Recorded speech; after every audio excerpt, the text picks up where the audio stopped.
गुरुर्ब्रह्मा गुरुर्विष्णू गुरुर्देवो महेश्वरः गुरु साक्षात् परब्रह्म तस्मै श्री गुरवे नमः। काषाय वस्त्रं करदण्डधारिणं कमण्डलुं पद्मकरेण शङ्खं चक्रं गदाभूषितभूषणाढ्यं श्रीपादराजं शरणं प्रपद्ये। सद्गुरुनाथ महाराज की जय। श्री गुरुदेव दत्त। श्रीपाद श्री वल्लभ चरितामृत अध्याय 12वा। या अध्याय पठणाने शरीर आरोग्य प्राप्ती होते। कुलशेखर वृत्तांत। श्री सुभय्या श्रेष्ठी कितीतरी नवीन विषय सहजपणे समजावून सांगत, त्यांच्या सांगण्याने ऐकणाऱ्यांचा आत्मविकास होत असे। ते सांगत असत की श्रीपाद श्री वल्लभ साक्षात व्यंकटेश्वर स्वामीच आहेत। कलियुगात तेच कल्की अवतार धारण करणार आहेत। साधारणपणे कालगणनेनुसार कलियुगात 4,32,000 वर्ष आहेत, परंतु सांध्र सिंधुवेदाप्रमाणे कलियुगात 5,000 वर्षांचा काळ लोटल्यावर सामान्य प्रलय होऊन सत्ययुगाची स्थापना होईल। या संबंधात ब्राह्मणांनी सांगितलेली माहिती श्रेष्ठीने सांगितलेल्या माहितीपेक्षा निराळीच होती। श्वासाचा आयुष्याशी संबंध।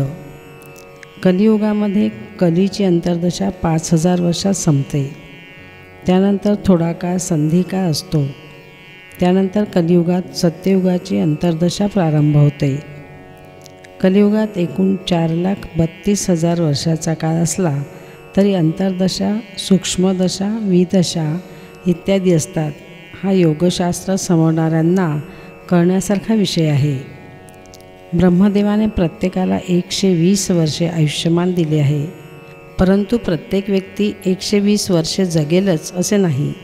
120 वर्षात किती श्वास प्रश्वास सामान्य स्थितीमध्ये घेऊ शकतो तेवढे श्वास प्रश्वास दिले आहेत। मन चंचल असणारे, रागीट स्वभावाचे, घाईघाईने धावणारे, सदैव दुःखात अथवा उदास असणारे, दुष्टपणाने वागणारे लोक आपला श्वास कमी वेळात संपवून टाकतात। सर्वात कमी श्वास प्रश्वास घेऊन कासव 300 वर्ष जगतो। अत्यंत चंचल स्वभावाचे माकड अल्पकाळच जिवंत राहते। श्वास प्रश्वास घेताना आपली सर्व इंद्रिये चांगल्या अवस्थेत असाव्यास हवीत। योगीजन वायूचे कुंभक करून श्वास शरीराच्या आतील भागात फिरत राहील असे करतात।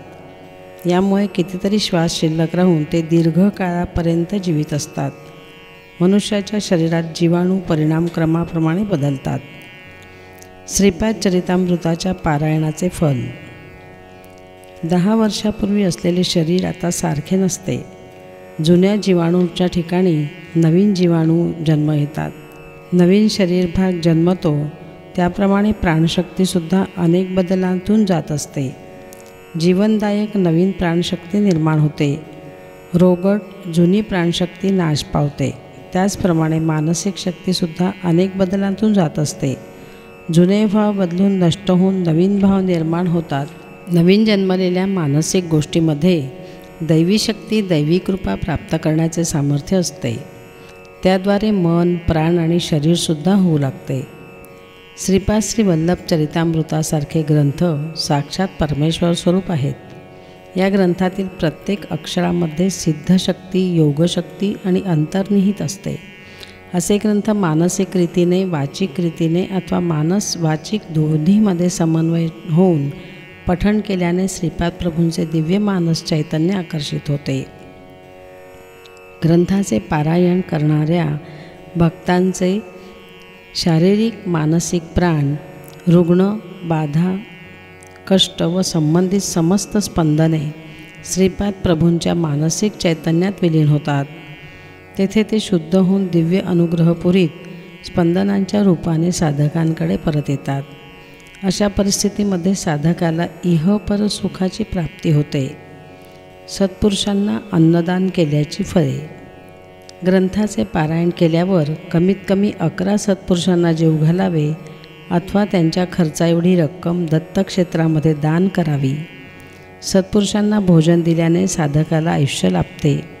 त्याला अजून थोड्या काळापर्यंत पुरणारे अन्नधान्य अव्यक्त रूपात उद्भवते.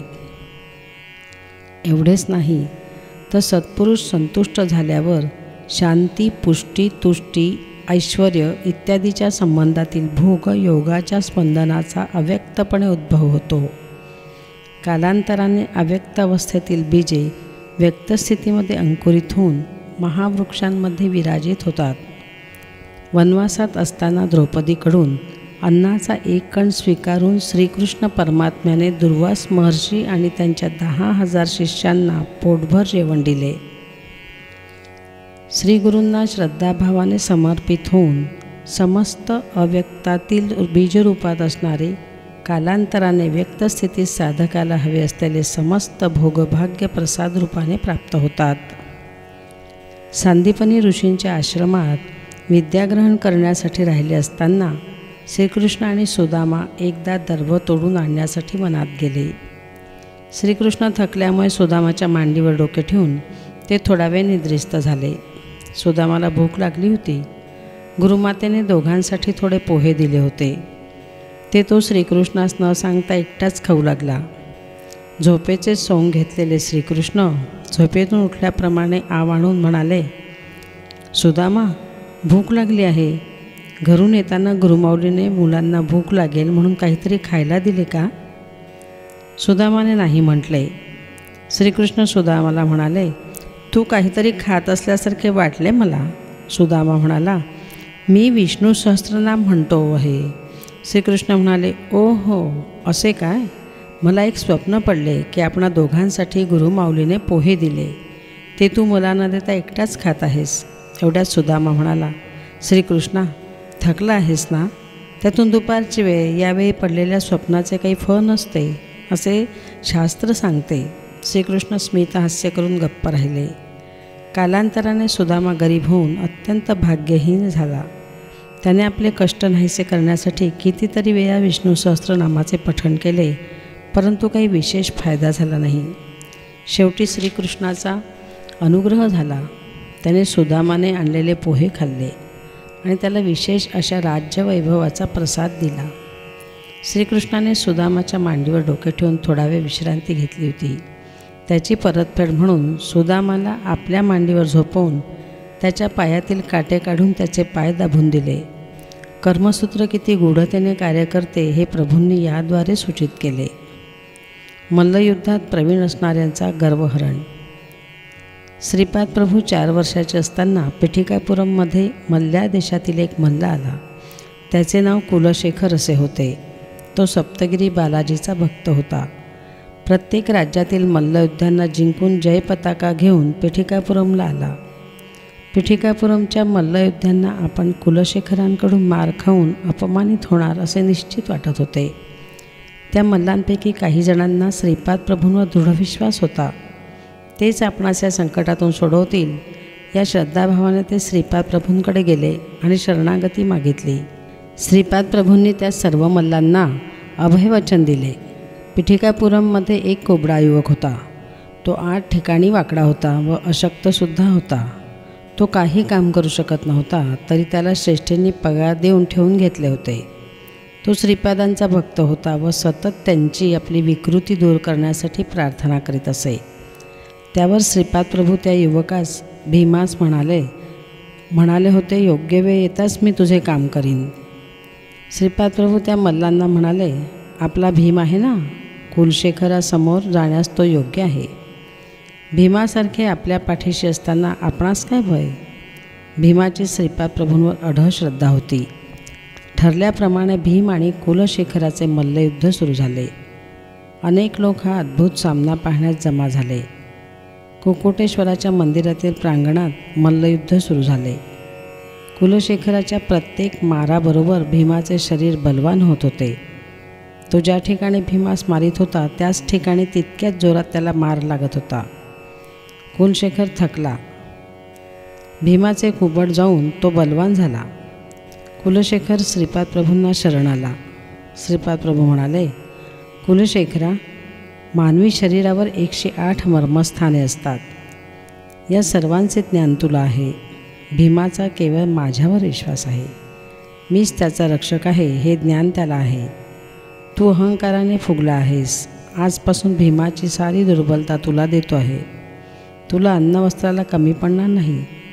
तुझ्या शरीरातील प्राणशक्ती घेऊन भीम अत्यंत बलवान झाला आहे. तिरुपतीला असणारा मीच आहे. कुलशेखरला क्षणभर श्रीपादांनी व्यंकटेश्वराच्या रूपात दर्शन देऊन कृतार्थ केले. श्रीपादांच्या लीला अचिंत्य आहेत. त्यांची करुणा प्राप्त करणे हाच आपल्यासाठी एक मार्ग आहे. श्रीपाद श्रीवल्लभांचा जय जयकार असो. श्रीपादराजं शरणं प्रपद्ये. श्री सद्गुरुनाथ महाराज की जय. श्री गुरुदेव दत्त.